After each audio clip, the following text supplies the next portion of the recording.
El Ministerio Apostólico Altar de Jehová de Eclesia presenta lo mejor del trigo. Apóstol Lourdes Bravo de Villar. Bendecimos a los oyentes, a los televidentes, a los que nos siguen por YouTube. Deseamos sinceramente que el Señor les bendiga, que les dé luz y abra los ojos de su entendimiento. Sean bienvenidos a lo mejor del trigo. Y si prestan atención, algo bueno acontecerá en tu vida hoy. Vamos a ir a 2 de Timoteo, capítulo 4, del verso 7 adelante. El apóstol Pablo le escribió a Timoteo 2 cartas. Una se llama Primera Carta de Timoteo y la otra Segunda Carta de Timoteo. Y dice: he peleado la buena batalla, he acabado la carrera, he guardado la fe. Por lo demás, me está guardada la corona de justicia, la cual me dará el Señor, el justo juez, o el juez justo en aquel día, y no solo a mí, sino también a todos los que aman su venida. Procura venir pronto a verme, porque Demas, el hermano Demas, me ha desamparado amando este mundo y se ha ido a Tesalónica. Crescente fue a Galacia y Tito a Dalmacia. Solo Lucas está conmigo. Toma a Marcos y tráele contigo, porque me es útil en el ministerio. Segunda de Timoteo 4, del 7 al 11. El apóstol Pablo le escribió a Timoteo una carta diciéndole que estaba a punto de acabar la carrera. Y después en la misma carta le aconseja que sea diligente en venir a verlo. Y de ahí en adelante comienza a recordar a los que abandonaron la fe y le hicieron mucho mal. Comienza ahí en el verso 10 diciendo: Demas me ha desamparado amando este mundo. Y en el verso 11 dice: solo Lucas está conmigo. Tráelo a Marco con vos, porque me es útil para el ministerio. Mirando la iglesia de hoy, vemos muchas señales proféticas que nos hace pensar que Jesús está a las puertas. Y si la cosa es así, hay una gran urgencia de que cada miembro del cuerpo de Cristo encuentre su lugar preciso en el cuerpo y ahí permanezca fiel para que puedan ser productivos en el reino de Dios. La iglesia local es el centro donde deben funcionar todos los dones ministeriales. Es el centro donde deben fluir los dones, porque es en la iglesia local donde encontramos lo necesario para edificar el carácter de Cristo en nosotros. Por eso es necesario que cada miembro del cuerpo, que es la iglesia, encuentre su don, su llamado y su lugar. Pero también es necesario que se someta a los líderes que Dios llamó para esa iglesia o para ese ministerio. Cuando vienen algunas personas queriendo formar parte de este ministerio, le pregunto de dónde vienen, a dónde asistían, quién era su pastor. ¿Por qué se debe hacer así? Se debe hacer así porque esto se llama ética pastoral. Además de sus respuestas, se aprende a distinguir el tipo de cristiano que es una persona con la cual uno está tratando. ¿Y qué es ética? La palabra ética viene de un vocablo griego que se define como carácter. Ética trata la valorización moral de los actos humanos. Y es un conjunto de principios y normas que regulan las actividades humanas. Se dice ética acerca de la moral de un individuo. La moralidad es el conjunto de juicios que la gente hace referente a lo que es correcto o incorrecto, a lo que es bueno o malo.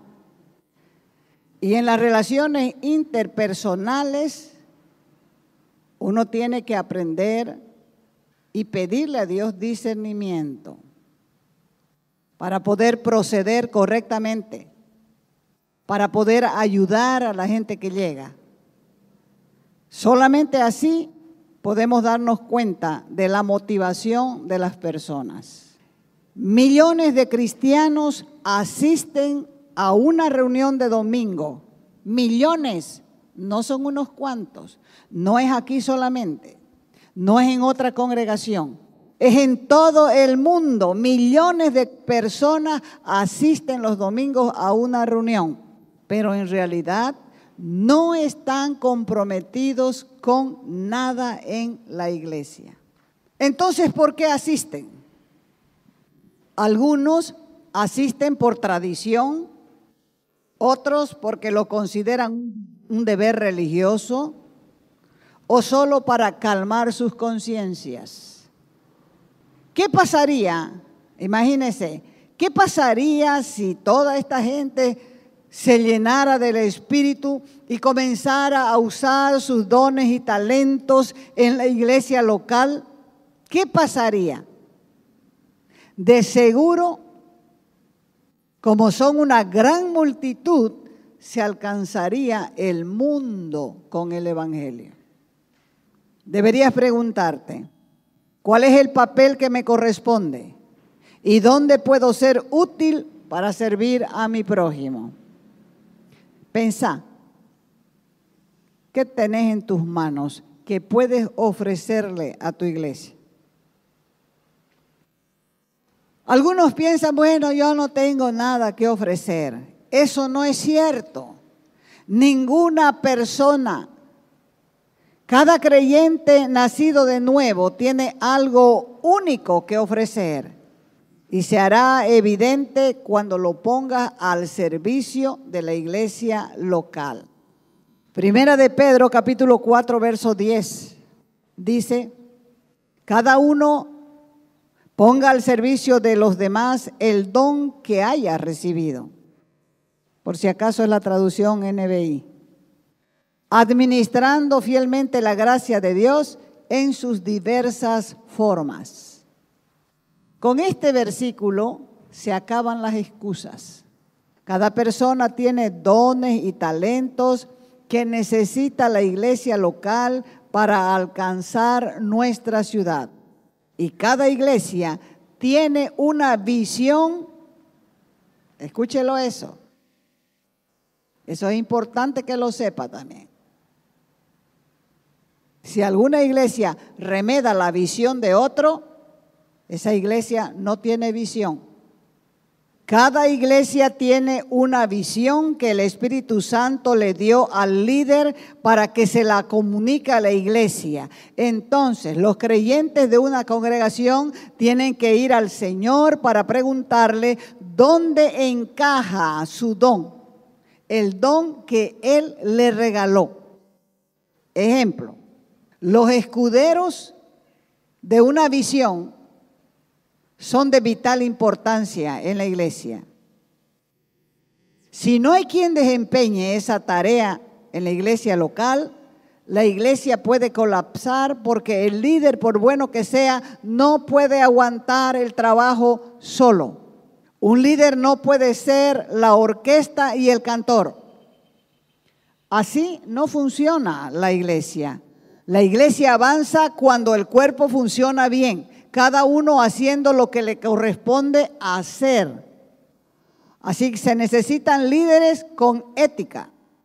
Se necesitan líderes con buen testimonio, llenos del Espíritu Santo para la enseñanza de la escuela de fundamentos, para la escuela de niños, para la escuela de adolescentes, para la escuela de jóvenes. Se necesitan líderes de consejería familiar, de consejería financiera, líderes para discipular, líderes para evangelismo, líderes para equipos de liberación, maestros para estudiar la Biblia, intercesores, líderes para atender la librería, manos para el mantenimiento, músicos, cantores, maestros para las cárceles, líderes para los matrimonios con problemas, líderes para los solteros, para ujieres, para visitación de hospitales y domicilios. Una persona, por muy buena que sea, no puede suplir los trabajos de la iglesia local. Primera de Samuel, capítulo 16, verso 21, la misma Biblia NBI dice: cuando David llegó, quedó al servicio de Saúl, quien lo llegó a apreciar mucho y lo hizo su escudero. El escudero llevaba a la batalla el escudo de su líder y, de ser necesario, daba su vida en lugar de aquel a quien servía. ¿Qué sería en este caso lo que hay que proteger? Lo que hay que proteger es la visión que Dios le dio al líder. A muchos llama Dios para este trabajo. A muchos los llama. Y otros son ofrecidos. Se ofrecen para el mismo trabajo. ¿Dios los acepta? Sí. Están ofreciéndose, están haciendo un pacto con Él y Dios los acepta. Pero no lo cumplen. Ni los unos a los que llama, ni los que se ofrecen, ni los otros. Por eso es que Dios insiste en que oren y cumplan su llamamiento. El líder sí o sí necesita escuderos para poder hacer que el reino de Dios avance sobre la tierra. Y en la iglesia tenemos varias personas que trabajan a tiempo completo y durante años han sido parte del trabajo de la misma iglesia. Otros han estado en la misma posición, pero han sido desleales. Es por eso que hay principios para estar plantados en el lugar que Dios nos coloca. ¿Hasta cuándo? Hasta dar fruto. Veamos principios que nos harán florecer donde Dios nos plantó. ¿Cuántos quieren florecer? Todos queremos florecer. Aquí están los principios para florecer. Primero, para producir fruto hay que ser llamado. Es decir, Dios debe llamarte a un lugar de servicio en el reino. 2, debes tener una relación personal diaria con Jesucristo. Ahí vas a encontrarte con la gloria de Dios. 3, debes pedirle al Señor que imprima la visión del ministerio en tu vida y estar dispuesto a hacer todo lo que se te pida, sin perder de vista a las personas detrás del trabajo. 4, debes ser agradecido con el trabajo que Dios te da. Es un privilegio que Él te use. Por lo tanto, debes dar continuamente gracias por ello, sometiéndote a una autoridad superior, sabiendo que estás haciendo la voluntad de Dios. 5, debes estar dispuesto a usar tus dones, tus talentos, tus habilidades con una buena actitud, sabiendo que tus recompensas se están acumulando en el cielo. Vamos por el 6. Debes desarrollar un corazón de siervo y aprender a caminar sin ofender, sirviendo a los demás como quieres que te sirvan a vos. Eso en la Escritura se llama regla de oro. Respetando a todos y siendo paciente con los débiles. 7. Debes tapar los oídos a la maldad y al chisme en todas sus formas. Desarrollar lealtad más allá de tus sentimientos personales. 8. Debes juzgarte a ti mismo. No te creas demasiado grande para no querer hacer las cosas pequeñas, ni demasiado pequeño para no hacer las cosas grandes. 9. Debes comprometerte con el ministerio y recordar que tienes un pacto de amor con Cristo. Tienes que saber que eres importante y necesario dentro del cuerpo. Así que mantén una buena imagen. Sé limpio y saludable, porque estás representando al Dios que dices creer. Diez. Sé sensible al Espíritu Santo para que tu trabajo tenga excelencia y puedas aceptar con madurez la corrección. Estos principios te llevarán a ser longevos en la fe. Te llevarán a tener compromiso con la visión, a desarrollar una buena actitud. ¿Por qué? Porque vas a aprender a trabajar en equipo. Estas son las cosas que vas a necesitar para florecer donde quiere Dios que estés produciendo frutos en tu vida, que es la iglesia local. Hablé de longevidad. ¿Qué es longevidad?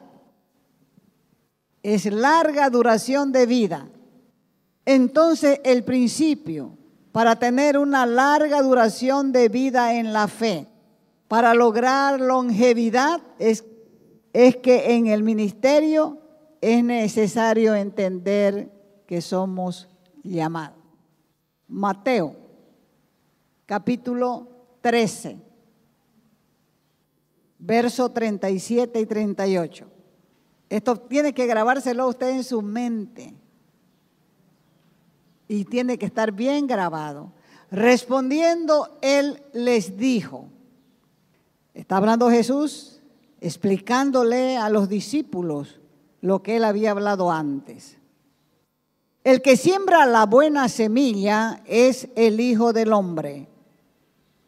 El campo es el mundo. La buena semilla son los hijos del reino. Y la cizaña son los hijos del malo. En las manos de Dios somos la semilla y el mundo es su campo.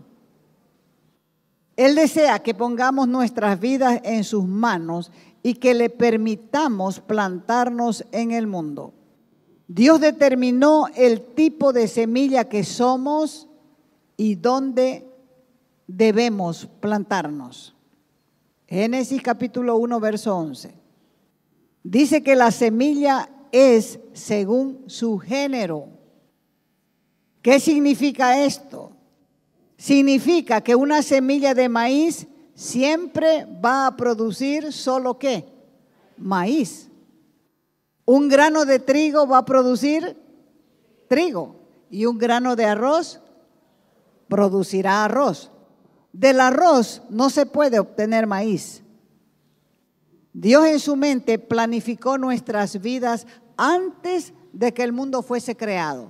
Y ahora Él quiere plantarnos a cada uno de nosotros para que podamos comenzar a florecer y llevar fruto a su debido tiempo. Mirando cómo una semilla produce, podemos darnos cuenta que una semilla se planta en la tierra.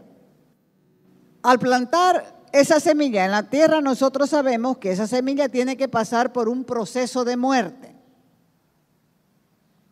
Después la raíz va a comenzar a brotar y va a abrirse paso a través de la lluvia y el sol y le va dando vida. Puede que la semilla piense, ¿cómo voy a poder abrirme paso con toda esta tierra que está encima de mí? Me siento impotente, me siento incapaz, estoy asfixiada. Sin embargo, un día esa semilla deja ver un brote que se va abriendo a la luz del sol. Muchos miembros del cuerpo de Cristo son como esta semilla. Lo único que están mirando ahora es la tierra encima de ellos.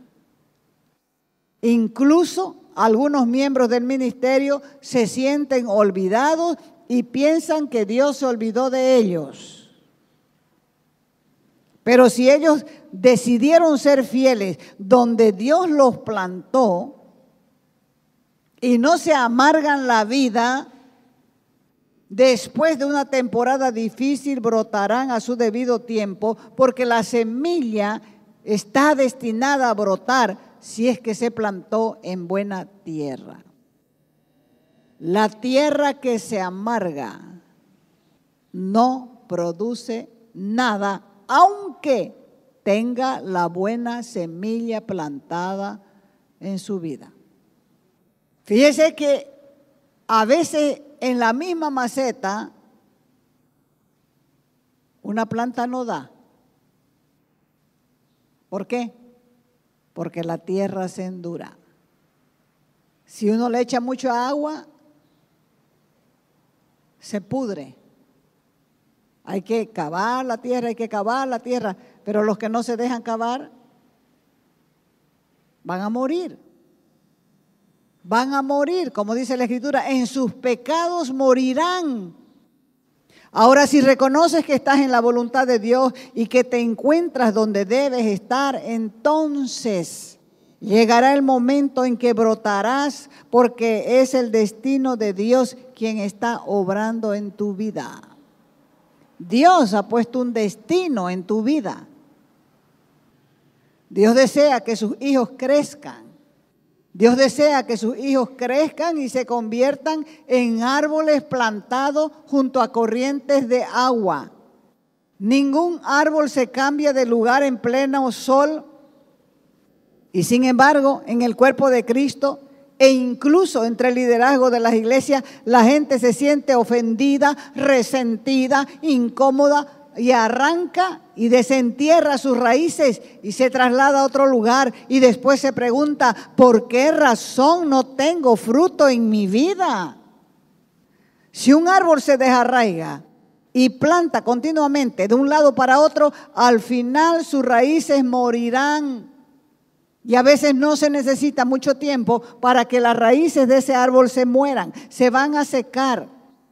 De la misma forma, muchos cristianos se mueren porque van de un lado a otro hasta que sus raíces se secan. ¿Qué clase de árbol eres? ¿Hasta cuándo?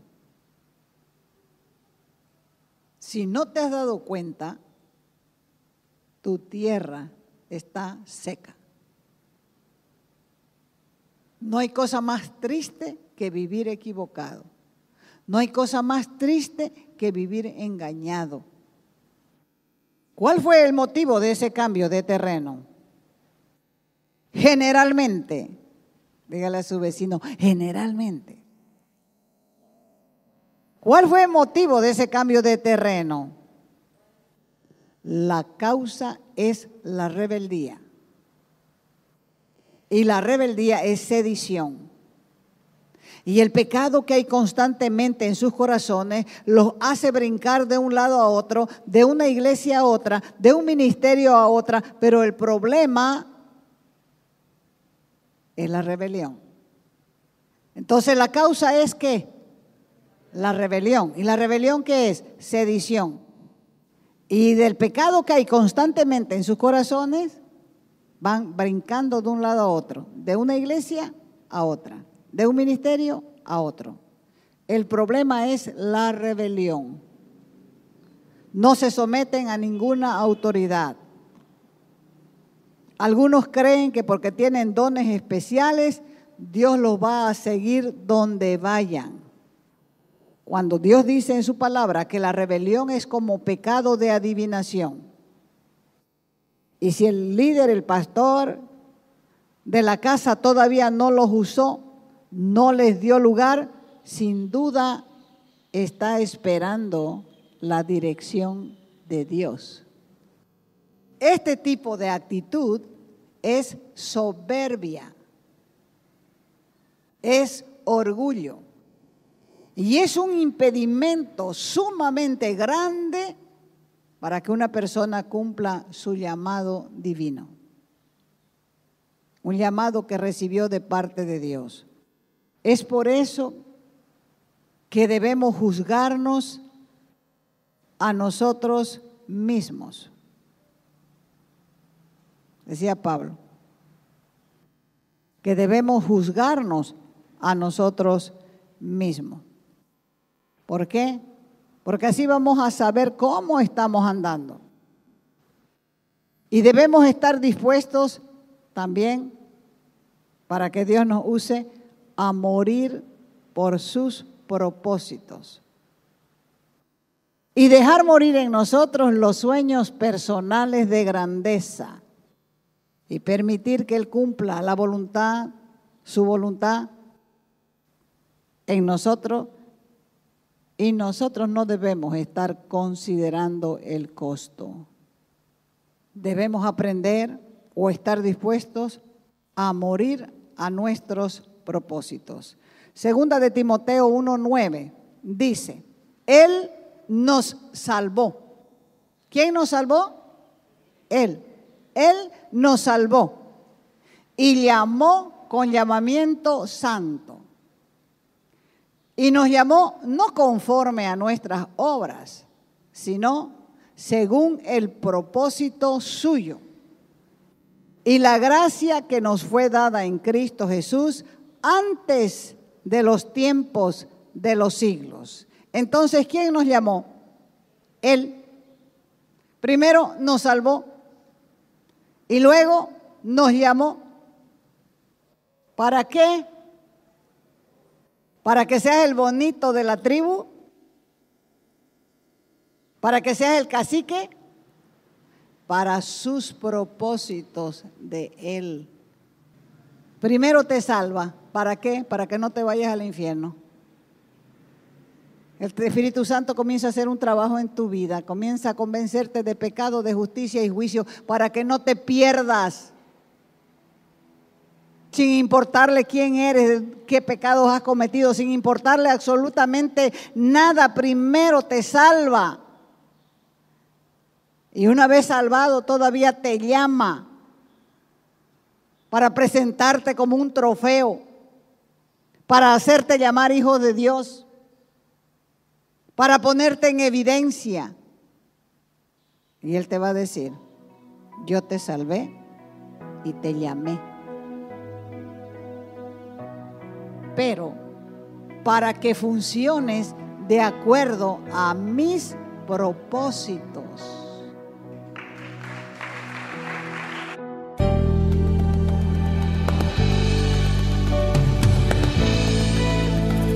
Te invitamos a nuestras conferencias los días viernes, sábados y domingos a las 20 horas y el domingo a las 10 de la mañana. Calle Nicolás Suárez, esquina Félix Pinto,